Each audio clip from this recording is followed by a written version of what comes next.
கேள்வி பார்வையாளருக்கு வணக்கம். இந்த நேர்காணலில் நாம் சந்திக்க இருக்கும் சிறப்பு விருந்தினர் உச்சநீதிமன்ற வழக்கறிஞர் கேசவம். வணக்கம். வணக்கம். வணக்கம். இந்த தேர்தல் பல்வேறு மாற்றங்களை கொடுத்திருக்கிறது. முக்கியமா பார்த்தோம்னா திமுக கூட்டணியில் போட்டியிட்ட விசிகா 8 தொகுதிகளில் போட்டிட்டாங்க. ஒரு 6 இடங்களில் தோல்வியை தழுவிருக்காங்க. 2 இடங்களில் மட்டும் காட்டுமன்னார் கோவில், அதே மாதிரி திண்டிவனத்தில் மட்டும் வெற்றி பெற்றிருக்காங்க.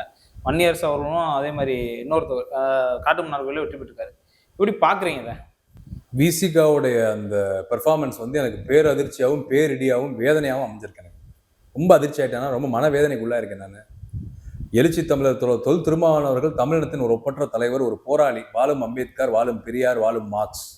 இந்த தமிழினத்துடைய மாபெரும் ஒரு தலைவர், அது மாற்றுக்கிறதே கிடையாது. மக்கள் தலைவர், எல்லாருக்குமான தலைவர். இன்னைக்கு எழுச்சி தமிழர் தொல் திருமாவளவனுடைய விசிகா ஏற்பட்டிருக்கக்கூடிய அந்த பின்னடைவு என்பது எனக்கு மிகப்பெரிய மனவேதனை வருத்தத்தை ஏற்படுத்தி. யோசிச்சு பாருங்க, 8 தொகுதி கொடுத்து 2 தொகுதி ஜெயிச்சு 6 தொகுதி நீங்க தோத்து போனீங்கன்னா எவ்வளவு பெரிய ஒரு செட்பேக் பாருங்க, எவ்வளவு பெரிய செட்பேக். இன்னைக்கு வன்னியரசு அவர்கள் ஜெயிச்சுட்டாரு, அவருக்கு என்னுடைய வாழ்த்துக்கள்.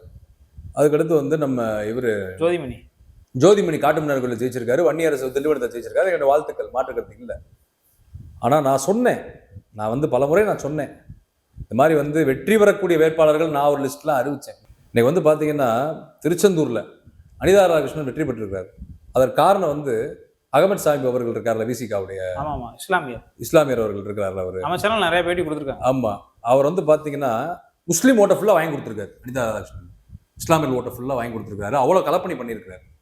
அவர் நல்ல ஒரு பேச்சாளர், சிந்தனையாளர், நல்ல ஒரு என்ன சொல்றதுன்னா ஒரு அரசியல் ஒரு புரிதல் உள்ளவர், கருத்தியல் புரிதல் உள்ளவர், நல்ல கலப்பணியாளர். அவ்வளவு தூரம் பினான்சியலாகவும் சரி நிறைய சப்போர்ட் விசிகாக்கு அவர் பண்ணியிருக்கிறாரு. அதுக்கடுத்து பாத்தீங்கன்னா அவருக்கு ஒரு சீட் நீங்க கொடுத்திருந்தீங்கன்னா எல்லா வழிகளிலுமே அவர் இஸ்லாமியர் பண்ருட்டியில அப்துல் ரஹ்மான் கொடுத்து அவர் தோல்வி. அதான் சொல்றேன், பண்ருட்டியில அப்துல் ரஹ்மான் கூட தோத்து போயிட்டாரு. அதை அகமது சாஹிப் கொடுத்துருக்கலாம்ல. இல்ல அவர் எப்படி ஜெயிப்பாங்கன்னு அந்த இடத்துல சொல்ல வர. அப்படி கிடையாது தோழர். இப்ப அப்துல் ரஹ்மான் அவர்களுக்கே பல முஸ்லீம் ஓட்டை வாங்கி கொடுத்திருக்காரு, பட்டியல் சமூகம் வாங்கி கொடுத்திருக்காரு. அவர் எல்லா சமூகத்திலுமே ஒரு நல்ல மரியாதை இருக்கு. பட்டியல் சமூகம், பிற்படுத்தப்பட்ட சமூகம், பெண்கள், மாணவர்கள், இளைஞர்கள், ஓபிசி, எஸ்சி, எஸ்டி, இஸ்லாமியர்கள், கிறிஸ்தவர்கள், எல்லா சமூகத்தோடும் நல்ல இலக்கமா பழகக்கூடியவர். அவர் பாத்தீங்கன்னா நிறைய உயர் பொறுப்புகள் இருக்காரு, நிறைய கமிஷன் இதுல எல்லாம். அவர் நிறைய ஒரு நெட்வொர்க் இருக்குது, கான்டாக்ட் இருக்குது, மீடியா கான்டாக்ட் இருக்குது, என்ன பலதரப்பட்ட பிரஸ் கான்டாக்ட்லாம் அவருக்கு இருக்குது. இந்த மாதிரியான ஒரு அனுபவம் உள்ள ஆளுமைகளை நீங்க பண்ருட்டி போன்ற பொதுத்தொகுதியில எப்படிப்பட்டவரை நிப்பாட்டிருந்தீங்கன்னா எளிதில் அவர் ஜெயிச்சு கொடுத்துருப்பாரு. அங்க அதிமுக கைப்பற்றுச்சு, அதுதான் ஒரு ஆச்சரியமா இருக்கு. தாவேக்கா கூட சரியான வாக்குகள் பெறலாம். அதுதான் எனக்கு வேதனையா இருக்கு எனக்கு.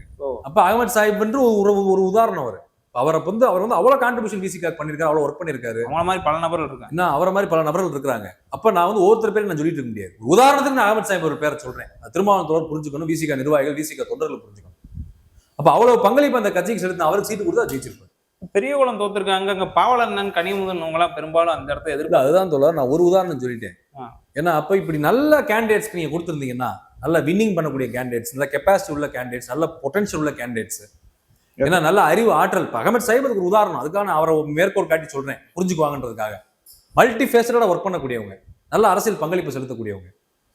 ஏன்னா அவங்க பாத்தீங்கன்னா அவ்வளவு கலப்பணி செஞ்சிருக்காரு விசிகால, அவ்வளவு ஃபீல்ட் ஒர்க் பண்ணிருக்காரு, பினான்சியலாவும் அவ்வளவு சப்போர்ட் பண்ணிருக்காரு, அடுத்து ஐடியாலஜிக்கலாவும் அவ்வளவு நாலேஜ் உள்ளவர். உங்களுக்கே தெரியும், யூடியூப்ல எப்படி பேசுவாரு, ஃபேஸ்புக், சோஷியல் மீடியாஸ்ல எப்படி ஒரு பெர்ஃபார்மன்ஸ், பிரசன்டேஷன், பெர்ஃபார்மன்ஸ், பேச்சு, ஒரு கருத்தியலை அவ்வளவு அழகா கடத்துவார் மக்கள் கிட்ட. ஆமா, நம்ம சேனல்ல பல பேட்டி கொடுக்குறாங்க. அதுல கனியமுதன், மாலின், அதே மாதிரி பார்த்தோம்னா எல்லாருமே தான் நான் சொல்றேன், நிறைய இருக்காங்க. ஒருத்தர் ஒவ்வொரு விதத்துல சிறந்தவங்க, அதை மாற்றுறது கிடையாது. அகமது சாஹிப் இருக்காங்க, திருமாவளவன் பின்னாடி சாய் பண்ண கூட இடையில வந்தா கூட மத்த கனியமுதன் மத்த எல்லாருமே 90ல இருந்தே இருக்காங்க. ஆமா, அவங்களாம் 90ல இருந்து இருக்காங்க. இவர் இடையிலே வந்தா கூட இவரோட கான்ட்ரிபியூஷன் மறுக்க முடியாது, பெரிய கான்ட்ரிபியூஷன் விசிகாரு.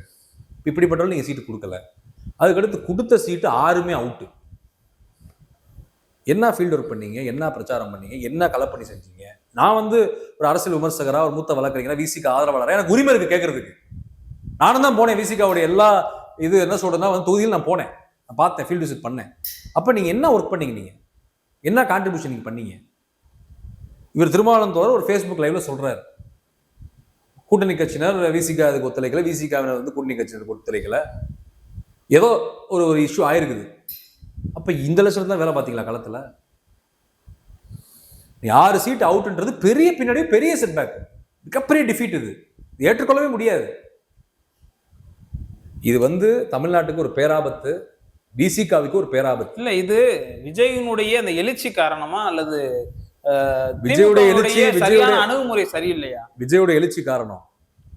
விசிகாவோட அணுகுமுறை எப்படி இருந்ததுன்றது எனக்கு ஒரு $1 மில்லியன் கொஸ்டின் இருக்கு. $1 மில்லியன் கேள்வி எனக்கு. என்ன பண்ணீங்க நீங்க களத்தை, என்ன வேலை பார்த்தீங்க? இன்னைக்கு வந்து திருமாவளவன் தோழரால வந்து என்ன சொல்றதுன்னா வந்து ஒரு பிரஸ் மீட் நீங்க அவர் அட்ரஸ் பண்ணல, ஒரு கருத்து சொல்லல, அவர் எந்த விதமான ஒரு ஒரு ஒரு கருத்துமே அவர் பதிவு பண்ணல. ரொம்ப மனவேதனை எனக்கு உண்மையிலே. ஏன்னா விசிகா 8 தொகுதியுமே ஜெயிக்கணும்னு நாங்க நினைச்சுக்கிட்டு இருந்தோம். நம்ம அப்படிதானே தொடர்ந்து அதுக்குதான் பேட்டி கொடுத்தோம், கலப்பணி செஞ்சோம், எல்லாம் பண்ணோம். விசிகா வந்து 6 அவுட்னா என்னங்க அது?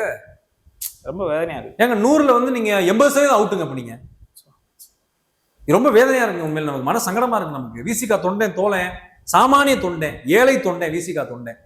விசிகா கூடிய கூலி, சாதாரண வேலை பார்க்கக்கூடியவர், அன்றாட காட்சி விசிகா இருக்காங்க. எத்தனையோ பட்டியல் சமூக தோழர்கள் இருக்கிறாங்க.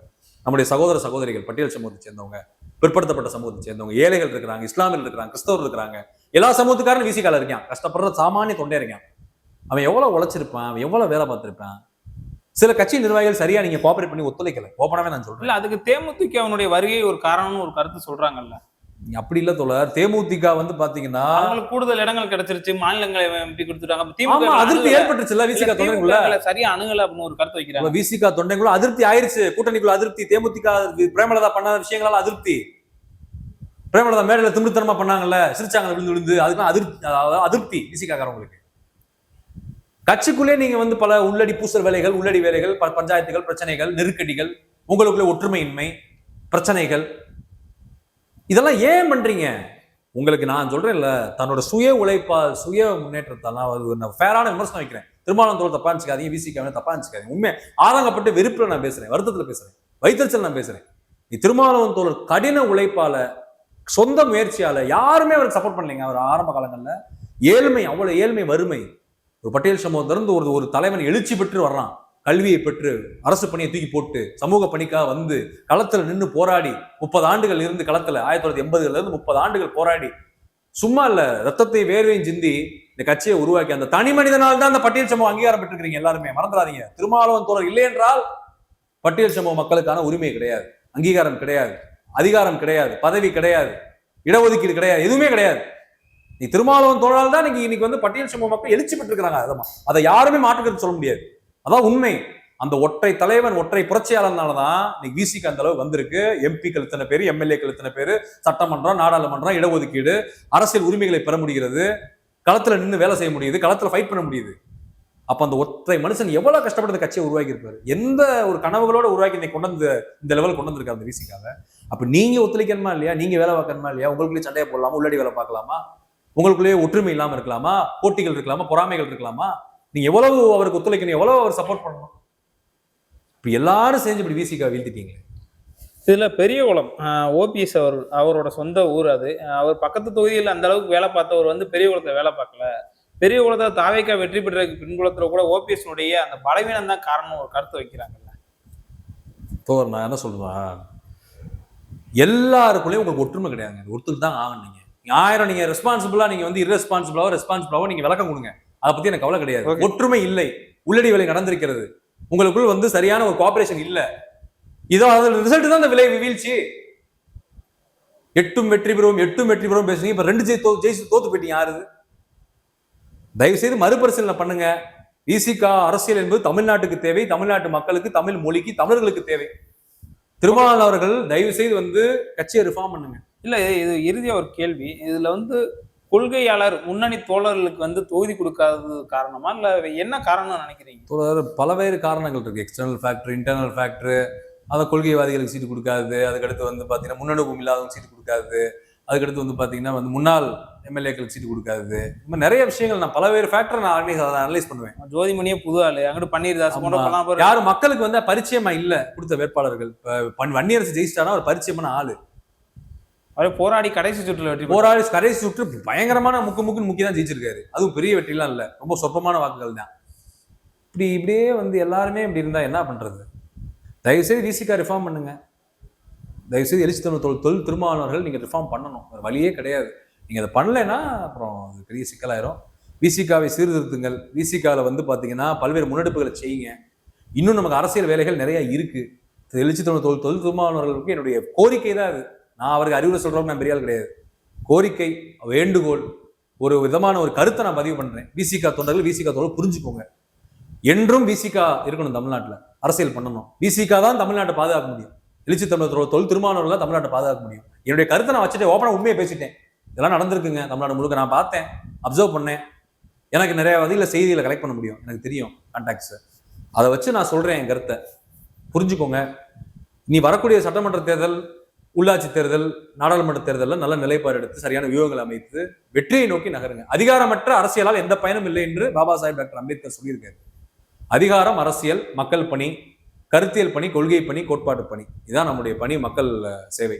தயவுசெய்து புரிஞ்சுக்கோங்க. நன்றி, வணக்கம். நன்றி.